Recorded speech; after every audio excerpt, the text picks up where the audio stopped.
Ballari central ಜೈಲಿಗೆ ಕೊಲೆ ಆರೋಪಿ ದರ್ಶನ್ ಶಿಫ್ಟ್ ಆಗಿ 3 ದಿನ. ಇವತ್ತು ದರ್ಶನ್ ಅವರ ಧರ್ಮಪತ್ನಿ ವಿಜಯಲಕ್ಷ್ಮಿ ಅವರು ದರ್ಶನ್ ಭೇಟಿಗೆ ಅವಕಾಶವನ್ನು ಕೇಳಿದ್ದಾರೆ. ಬಳ್ಳಾರಿಯ ಸೆಂಟ್ರಲ್ ಜೈಲಿನಲ್ಲಿ ದಾಸ ಬಳ್ಳಾರಿ ಜೈಲಿಗೆ ಭೇಟಿ ಕೊಡ್ತಾರಾ ವಿಜಯಲಕ್ಷ್ಮಿ ಅನ್ನುವಂತಹ ಪ್ರಶ್ನೆ. ಇವತ್ತು ದರ್ಶನ್ ಭೇಟಿಗೆ ಅನುಮತಿಯನ್ನು ಕೇಳಿದ್ದಾರೆ ವಿಜಯಲಕ್ಷ್ಮಿ ಅನ್ನೋದು ಗೊತ್ತಾಗ್ತಾ ಇದೆ. ವಿಜಯಲಕ್ಷ್ಮಿ ಜೊತೆಗೂ ಮಗನೂ ಕೂಡ ಬರುವಂತಹ ಸಾಧ್ಯತೆ ಇದೆ. ನೋಡಿ, ಇಷ್ಟು ದಿನ ಬೆಂಗಳೂರಿನ ಸೆಂಟ್ರಲ್ ಜೈಲಿನಲ್ಲಿದ್ದರು. ಅಲ್ಲಿ ಈಸಿಯಾಗಿ ಬಂದು ದರ್ಶನ್ ಅವರನ್ನು ಮಾತನಾಡಿಸ್ತಾ ಇದ್ರು. ಮುಂದಿನ ಕಾನೂನು ಹೋರಾಟದ ಬಗ್ಗೆ ಮಾತನಾಡ್ತಾ ಇದ್ರು.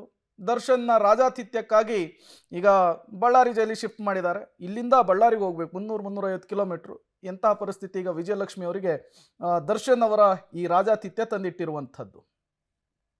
ಮತ್ತಷ್ಟು ಡೀಟೇಲ್ಸ್ ಅನ್ನು ಕೊಡ್ತಾರೆ ನಮ್ಮ ಪ್ರತಿನಿಧಿ ಅಮರೇಶ್. ನೇರ ಸಂಪರ್ಕದಲ್ಲಿ ಜಾಯ್ನ್ ಆಗಿದ್ದಾರೆ. ಅಮರೇಶ್, ಬಳ್ಳಾರಿ ಜೈಲಿಗೆ ದರ್ಶನ್ ಶಿಫ್ಟ್ ಆಗಿದ್ದು ಸಾಕಷ್ಟು ಕಂಟಕಗಳು ದರ್ಶನ್ ಅವರನ್ನ ಕಾಡ್ತಾ ಇರುವಂಥದ್ದು.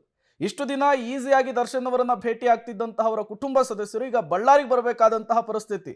ವಿಜಯಲಕ್ಷ್ಮಿ ಅವರು ಬಳ್ಳಾರಿಗೆ ಬರುವಂತಹ ವಿಚಾರಕ್ಕೆ ಸಂಬಂಧಪಟ್ಟಂತೆ ಏನಾದ್ರು ಡೀಟೇಲ್ಸ್ ಸಿಗ್ತಾ ಇದೆಯಾ? ಯಾವಾಗ ಬರ್ತಾರೆ ಅನ್ನುವಂತಹ ಮಾಹಿತಿ ಏನಾದ್ರು ಗೊತ್ತಾಗ್ತಾ ಇದೆ ಹೇಗೆ ಅಂತ?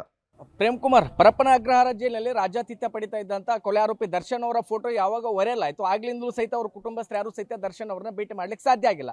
ಹೀಗಾಗಿ ಏನು ಗುರುವಾರ ದಿನ ದರ್ಶನ್ ಅವರು ಬಳ್ಳಾರಿ ಸೆಂಟ್ರಲ್ ಜೈಲಿಗೆ ಶಿಫ್ಟ್ ಆದ್ರು. ಅಂದ್ರೆ ಇಲ್ಲಿಗೆ ಶಿಫ್ಟ್ ಆಗಿ 3 ದಿನ, ಇವತ್ತಿಗೆ 3 ದಿನ. ಹೀಗಾಗಿ ಇವತ್ತು ದರ್ಶನ್ ಅವರ ಪತ್ನಿ ವಿಜಯಲಕ್ಷ್ಮಿ ಮತ್ತು ಅವ್ರ ಮಗ ಇಬ್ಬರು ಸಹಿತ ಅವರ ವಕೀಲರ ಮೂಲಕ 1 ಗಂಟೆ ಅಷ್ಟೊತ್ತಿಗೆ ಬರಬೇಕಾಗಿತ್ತು. ಆದ್ರೆ ಇದುವರೆಗೂ ಸಹಿತ ಬಂದಿಲ್ಲ. ಈಗಾಗಲೇ ಜೈಲಾಧಿಕಾರಿಗಳಿಗೆ ಮಾಹಿತಿಯನ್ನು ಕೂಡ ಕೊಟ್ಟಿದ್ದಾರೆ. ಅಂದ್ರೆ ಇವತ್ತು ದರ್ಶನ್ ಅವರ ಪತ್ನಿ ಮತ್ತು ಮಗ ಅವ್ರ ವಕೀಲರ ಜೊತೆಗೆ ಸೇರ್ಕೊಂಡು ಅಂದ್ರೆ ದರ್ಶನ್ ಅವರನ್ನ ಭೇಟಿ ಮಾಡ್ತಾರೆ. ಮತ್ತೆ ಅಂದ್ರೆ ಸೋಮವಾರ ದಿವಸ ರೇಣುಕಾಸ್ವಾಮಿ ಕೊಲೆ ಪ್ರಕರಣಕ್ಕೆ ಸಂಬಂಧಪಟ್ಟಂತೆ ಚಾರ್ಜ್ ಶೀಟ್ ಸಲ್ಲಿಕೆ ಆಗ್ತಕ್ಕಂಥ ಸಾಧ್ಯತೆ ಇದೆ. ಹೀಗಾಗಿ ತದನಂತರದಲ್ಲಿ ಬೇಲ್ಗೆ ಅರ್ಜಿ ಹಾಕೋ ವಿಚಾರವನ್ನು ಸಹಿತ ದರ್ಶನ್ ಅವ್ರ ಜೊತೆಗೆ ಚರ್ಚೆ ಮಾಡ್ತಾರೆ. ಅದಾದ್ಮೇಲೆ ಬೇಲ್ಗೂ ಕೂಡ ಅರ್ಜಿ ಹಾಕ್ತಾರೆ ಅನ್ನುವಂಥ ಮಾಹಿತಿ ಇದೆ. ಹೀಗಾಗಿ ಎಲ್ಲ ಬೆಳವಣಿಗೆಗಳ ಸಂಬಂಧಪಟ್ಟಂತೆ ದರ್ಶನ್ ಅವರ ಜೊತೆ ಈ ಎಲ್ಲ ವಿಚಾರಗಳನ್ನು ಕೂಡ ಚರ್ಚೆ ಮಾಡೋದಕ್ಕೋಸ್ಕರ ದರ್ಶನ್ ಅವರ ಪತ್ನಿ ವಿಜಯಲಕ್ಷ್ಮಿ ಮತ್ತು ಅವ್ರ ಮಗ ಅವರ ವಕೀಲರ ಜೊತೆಗೂಡಿ ಬರ್ತಾರೆ. ಆದ್ರೆ ಇಷ್ಟೊತ್ತಿಗಾಗಲೇ ಬರಬೇಕಾಗಿತ್ತು. ಬಹುಶಃ ಸಂಜೆ ಅಂದ್ರೆ 4:30ರಿಂದ 5:30ವರೆಗೇನು ಸಮಯ ಇದೆ. ಅಂದ್ರೆ ಇಲ್ಲಿರ್ತಕ್ಕಂಥ ಕೈದಿಗಳ ಜೊತೆ ಸಂದರ್ಶನ ಮಾಡ್ಲಿಕ್ಕೆ ಬಹುಶಃ ಆ ಸಮಯದಲ್ಲಿ ಅವರು ಜೈಲಿಗೆ ಬಂದು ದರ್ಶನ್ ಅವ್ರನ್ನ ಭೇಟಿ ಮಾಡ್ತಕ್ಕಂಥ ಸಾಧ್ಯತೆ ಇದೆ. Prem Kumar. Okay, thank you Amaresh ತಮ್ಮೆಲ್ಲ ಮಾಹಿತಿಗಾಗಿ.